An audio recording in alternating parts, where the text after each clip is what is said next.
Salam sejahtera Malaysia, terima kasih kerana menonton video-video dalam channel ini. Sebelum kita mula, jangan lupa untuk tekan tombol subscribe, share, like dan komen. Let's go! Salam sejahtera dan salam perpaduan kepada seluruh rakyat Malaysia dan pendengar berita panas dan terkini dari Parlimen bertajuk Radzi saran Undang-Undang Halang PM jadi Menteri Keuangan. Berita penuh, Muhammad Radzi MD Jaidin, PN Putrajaya menyarankan kerajaan menguatkuasakan undang-undang yang menghalang Perdana Menteri daripada memegang sebarang jawatan menteri, terutama jawatan Menteri Keuangan.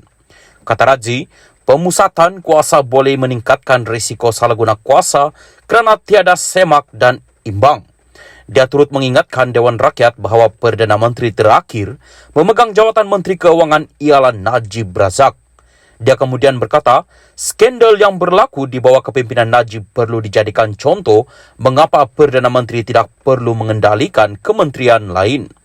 Saya ingin menyentuh tentang tadbir urus negara, khususnya berkaitan pemusatan kuasa kepada seseorang individu bagi pengurusan keuangan negara.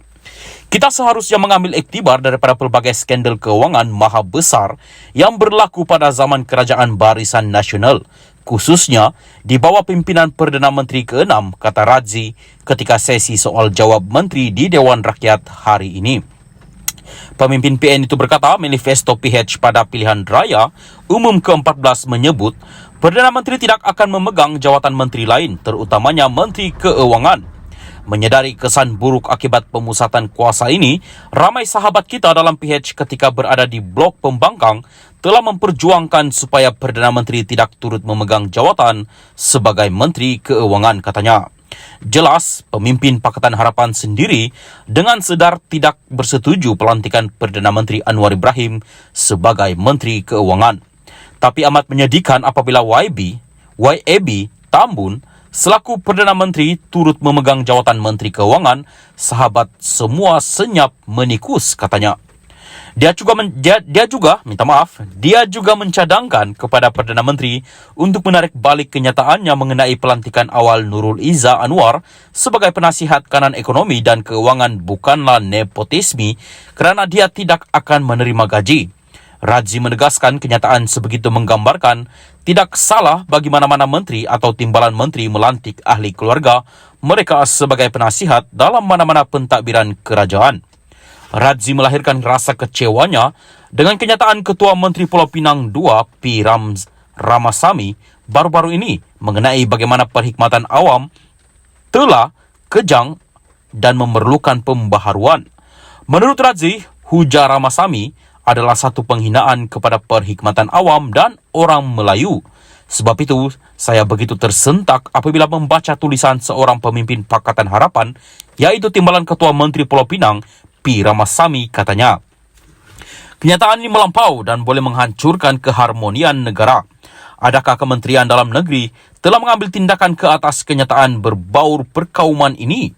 Selain itu, adakah kerajaan merancang untuk mengecilkan saiz perkhidmatan awam dan mengurangkan jumlah orang Melayu dalam perkhidmatan awam seperti mana yang didesak oleh Ramasamy soal Radzi?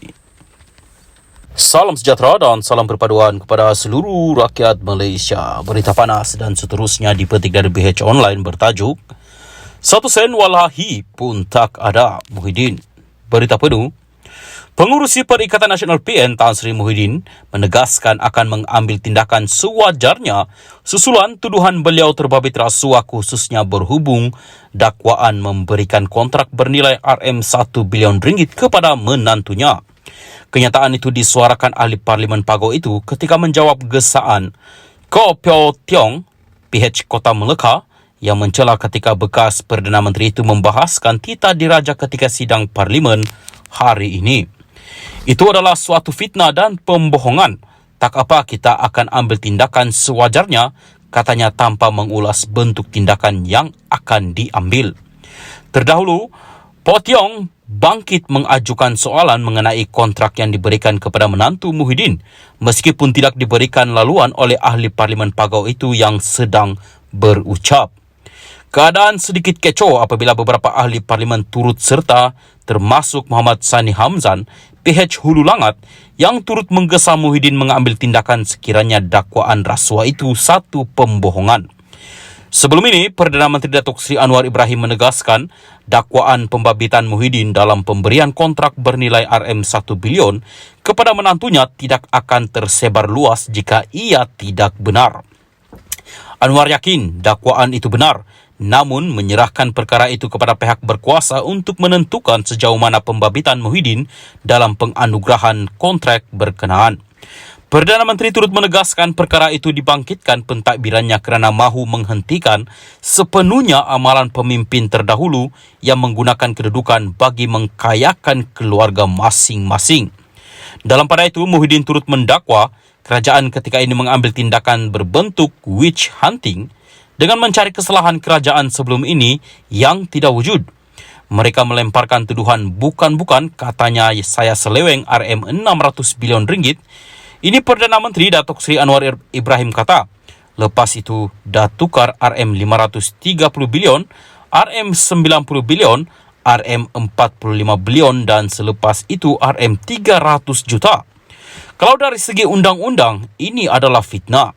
Saya belum kata nak ambil tindakan undang-undang sebab saya nak beri peluang kepada Perdana Menteri baharu. 1 sen walahi pun tak ada.